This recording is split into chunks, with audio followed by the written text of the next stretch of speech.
Muy bien, arrancamos un nuevo bloque de Rico al Cuadrado aquí por Canal 5 Santa Fe y Agencia de Noticias de ERF, www.derf.com.ar. Estamos en vivo por FM 89.5 de la ciudad capital de la provincia y nos vamos a trasladar hacia Rosario, donde allí reside el analista en temas internacionales, nuestro amigo Emilio Ordóñez. ¿Cómo le va, Emilio? Buen día, buen miércoles. ¿Qué tal? Buen miércoles para todos allí. Andrés, ¿cómo va? ¿Todo bien? ¿Todo Bien, tranquilo? bien. Calor acá, bastante picante, 30 graditos, Emilio. No sé cómo anda por allá por el sur. Para Santa Fe esa temperatura es suiza, te diré, porque los veranos suelen Sí. ser un poco más cruentos allá. Sí. Acá comienza a aparecer el calor, se fue una primavera engañosa y empieza a aparecer el verano. Como siempre digo, no hay estaciones ya. Claro, no hay estaciones, sí. Pero no estamos para hablar Primavera era la de antes, Batistela. Sí, pero no estamos para hablar de cambio climático y de Greta Thunberg y demás, Emilio. Lo llamo para hablar de la situación en Ecuador. ¿Qué está pasando en Ecuador? Pónganos en tema, por favor. Bueno, básicamente en Ecuador hay un momento de convulsión política a partir de las medidas tomadas por el gobierno de Lenín Moreno la semana pasada, medidas que indicaron la quita del subsidio de los combustibles, lo cual implicó un aumento de arriba del 100%, más exactamente 123% en el precio del líquido, con lo cual esto generó una convulsión social que dura hasta estos momentos. Hoy es el día en el cual se había llamado al paro general, a una convocatoria de movilización en Quito.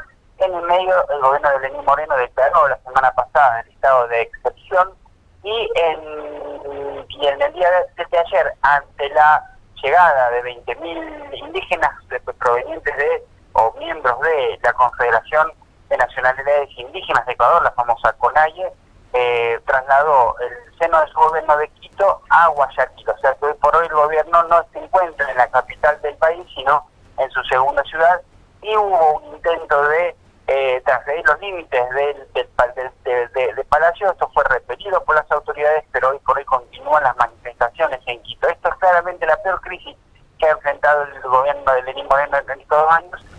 Moreno acusa a Rafael Correa, al expresidente que hoy vive en Bélgica, y a otras ex personalidades de la anterior gestión de estar soportando monetariamente, inclusive de impulsar y alentar lo que ha llamado un movimiento golpista. Correa le respondió que el golpismo o la ruptura del orden democrático y la ruptura del orden constitucional proviene de este gobierno. Como sea, el Moreno enfrenta sus horas más difíciles, no está ni siquiera en su capital, y hay preocupación, porque ya hay antecedentes en este sentido de gobiernos que han caído por medidas tomadas en contra de los intereses populares y que han generado desestabilización y resquemor social. Mover la capital, Emilio, esto de irse a Guayaquil, ¿ya puede tomarse como un indicio de que la renuncia de Lenín Moreno es una posibilidad latente? Yo creo que no todavía, creo que sí genera la percepción de un gobierno que está rodeado, que está cercado, diría yo. Recién veía que declaraciones de Moreno diciendo que los manifestantes venían a por mí y por eso tuvo que partir. Digamos que si no están las seguridades garantizadas como para que permanezcas en el seno del poder, da la sensación de que el gobierno no se encuentra precisamente en una posición de fuerza. La renuncia siempre es una posibilidad, no tanto por lo que puede llegar a ocurrir ahora. La situación es absolutamente volátil en este momento. El propio Moreno dijo obviamente que no piensa renunciar porque no está en la posición para hacerlo, pero hubo 3 antecedentes de los últimos 15 años, últimos 20 años, que habilitan a pensar que sí es una posibilidad. Había un dicho entre los años 90, principios del 2000, que era cuando baja la CONAIE los gobiernos caen. Entonces, en esta coyuntura hay una memoria histórica de la sociedad civil ecuatoriana de movilización ante medidas que le son desfavorables y que han terminado por hacer caer el gobierno. Pienso en el gobierno de Yamil Maguad en el 97, el de Abdalá Bucaram cerca del 2000, de Lucio Gutiérrez, entrada la década pasada, gobiernos que también arrancaron con gran apoyo popular y que terminaron desgastados por propias medidas económicas que generaron malestar social y que terminaron siendo derrocados a partir de estas manifestaciones. O sea que puede ocurrir y es una posibilidad a partir del antecedente histórico del Ecuador. Teniendo en cuenta, Emilio, que Lenín Moreno es un traidor, básicamente, porque él accede a la presidencia con el apoyo de Rafael Correa, ¿no es cierto? Hasta ahí vamos bien. Era el delfín de Rafael Correa, vamos bárbaro, sí, el delfín de Rafael Correa. Claro. Era el sucesor, de hecho. Claro, y teniendo en cuenta que después fue con sus políticas, por un lado, completamente opuesto al de Rafael Correa, y ahora inclusive acusa al propio Rafael Correa de golpista y todo esto que recién nos estabas comentando, ¿cuál es la base de aceptación que tiene el presidente de Ecuador en su país? La base de aceptación que tiene en su país es bastante menor de la que tenía cuando asumió. Inclusive ha mejorado a partir del resultado de las elecciones municipales del año pasado, en la cual el movimiento, la Revolución Ciudadana, el movimiento Revolución Ciudadana que lleva adelante Correa, ganó las principales municipalidades ecuatorianas, Guayaquil, no Guayaquil, pero sí Cuenca, Quito. Entonces, el nivel de apoyo de Moreno, ha terminado bajando, ha terminado descendiendo en la aceptación popular. También a partir de esta crisis se han ido desmarcando los que podríamos llamar como aliados naturales de Moreno, tanto los dirigentes ex candidatos a presidente, inclusive como Guillermo Lazo, Jaime Nebot, el alcalde de Guayaquil, se han desmarcado de Moreno inclusive, con lo cual digamos que en la baja aceptación social, en el creciente aislamiento o el relativo aislamiento, tanto a nivel interior como internacional, inclusive Moreno se encuentra en una posición bastante frágil, sin mucha sustentación popular y acosado por acusaciones de traición, como vos decís, a partir de haber asumido la presidencia con un programa progresista y haber hecho exactamente lo opuesto una vez ganadas las elecciones. Claro. ¿Y Ecuador acudió o está por acudir al Fondo Monetario Internacional, Emilio? El aumento de los combustibles tiene que ver con haber acudido al Fondo Monetario Internacional. Esto, el aumento estaba dado en un programa de ajuste por un monto de 4.200 millones de dólares. Esta era la cifra en concepto de ayuda económica que el FMI tiene comprometido con Ecuador.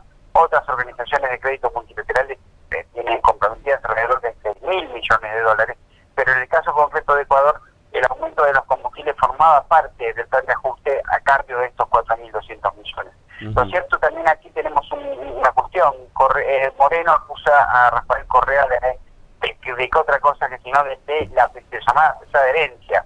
También aquí el discurso de la pesada herencia ha servido para ganar elecciones. No casualmente es Jaime Durán Barba, el asesor político publicitario de Lenín Moreno. Bueno, esta pesada herencia se ha aumentado con Moreno en cuanto al nivel de endeudamiento. El nivel de endeudamiento desde que inició su gobierno hasta estos días es de un aumento del 46%. La deuda estándar ecuatoriana, que parece poca a niveles argentinos, es de 39.000 millones de dólares, digo bien.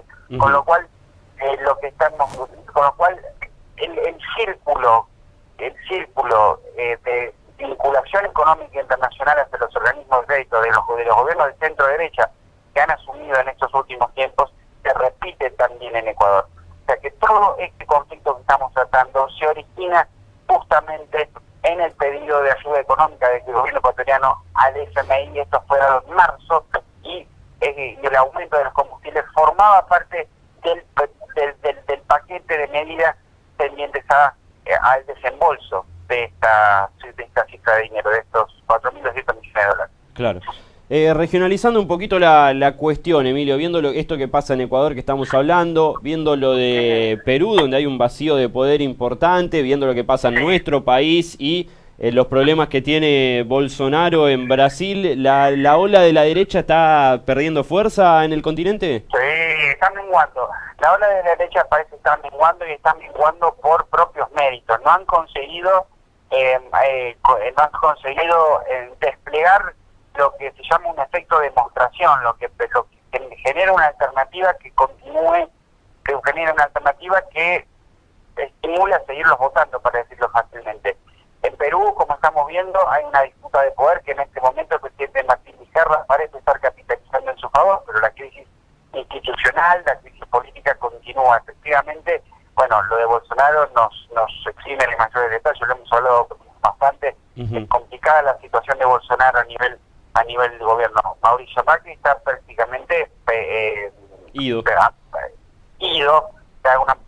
Faltan 20 días, pero las expectativas internas e internacionales dan cuenta que será derrotado. Hay una pérdida de fuerza de la derecha, hay una pérdida de fuerza alarmante en términos del poco tiempo que han estado en el poder, Claro, sí. Yo pensaba que esto iba a durar 10 años por lo menos, Emilio. Los proyectos eran de 20 años para adelante, era la idea histórica, pero me parece que sí, que ahora que hay, por un lado, condiciones económicas internas e internacionales que han impedido o indebidas tomadas, en algunos casos adrede, que han menoscabado las economías nacionales en su conjunto, y por otro lado hay un ambiente internacional de cerrazones. Todas estas economías se están cerrando, no en una época de economías abiertas. Muchos gobiernos del sesgo de centro derecha han asumido con un programa aperturista en un momento en el cual las economías parecen estar cerrando, y entre las medidas tomadas adrede o negligentemente, y un mundo que ha cambiado su sesgo en medio de una guerra comercial entre Estados Unidos y China que todavía no tiene visas de acabar, da la sensación de que ha habido mitad una mala lectura y mitad medidas negligentes que hoy llevan a la derecha regional a perder fuerza relativa, y esto implica también, como esto también es un juego de suma cero, lo que pierde uno lo gana otro, esto puede ser capitalizado por las fuerzas de centro izquierda en otro marco regional y en otro marco internacional que obligará a estas fuerzas, si llegan al poder, a reformular las políticas que habían realizado durante la década pasada. Pero coincido con vos, hay una pérdida de poder en la derecha, las economías no despegan, y las dirigencias se encuentran, hay una crisis de representación en cada uno de los países que vos me mencionaste, excepto tal vez la Argentina, donde hay una legitimidad que Macri asumió con legitimidad fuerte, pero en otros países la legitimidad es bastante cuestionada, y en este momento las consecuencias político-económicas de esta deslegitimación se están viendo a nivel regional. Claro. ¿Y cómo mira papá Estados Unidos todo esto que está pasando, Emilio? Estados Unidos comienza a hacerse la idea, me parece, de que, Estados Unidos tiene dos cuestiones aquí. En primer lugar, ha conformado una agenda por puntos, una agenda inclusive, una agenda negativa en este sentido. El tema migratorio es tal vez el tema más importante, el tema central en el cual se ha centrado a la hora de percibir a Latinoamérica en su conjunto, básicamente, más allá que sea por puntos. Por otro lado, comienza a ver a esta situación de debilidad de la derecha como un hecho dado. Ya comienza a prepararse para gobernar con gobiernos tratar con gobiernos de signo político distinto al que le hubiera gustado. Lo hemos visto el día de ayer o antes de ayer, donde trascendió que emisarios de Donald Trump acusarían a Alberto Fernández en el caso de una renegociación de la deuda, lo cual significa un cambio rotundo de tan solo unos meses atrás, por ejemplo. Bolsonaro permanece absolutamente firme. Creo que uno de los grandes méritos, uno de los grandes puntos fuertes de Jair Bolsonaro en este momento es justamente el apoyo de Donald Trump, sobre todo en la crisis del Amazonas, de la cual también hemos hablado.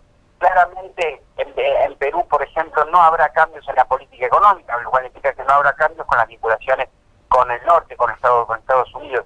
Y en el caso de Ecuador, con una economía dolarizada, los vínculos son necesariamente simbióticos, o por lo menos Ecuador depende más de Estados Unidos que Estados Unidos de Ecuador. El dólar los une. O sea que lo que estamos viendo es que Estados Unidos va a asistir, me parece, va a ser testigo de algunos cambios en el signo político de países que considera aliados, y por supuesto como no intentará mantener relaciones pragmáticas tomando en cuenta el tema migratorio y sobre todo el tema Venezuela, que es siempre un punto de agenda a la hora de porque tiene un punto de presión, inclusive puede ser tomado como punto de presión para gobiernos de signo político distinto al de Trump. Clarísimo como siempre, Emilio, le agradecemos por su tiempo, muy amable. No, por favor, un abrazo grande para ustedes y nos estamos viendo en cualquier momento. Hasta luego. Un abrazo, chau chau. Emilio Ordóñez, analista en temas internacionales por la situación en Ecuador, cada vez más complicado. El presidente Lenín Moreno ya se tuvo que ir de Quito hacia Guayaquil, lo que es visto como un signo de debilidad política por las protestas que se suceden en ese mismo país a través de, primero lo que motivó, fue un aumento en los combustibles, pero esto es una imposición, como nos explicaba Emilio recién, del Fondo Monetario Internacional.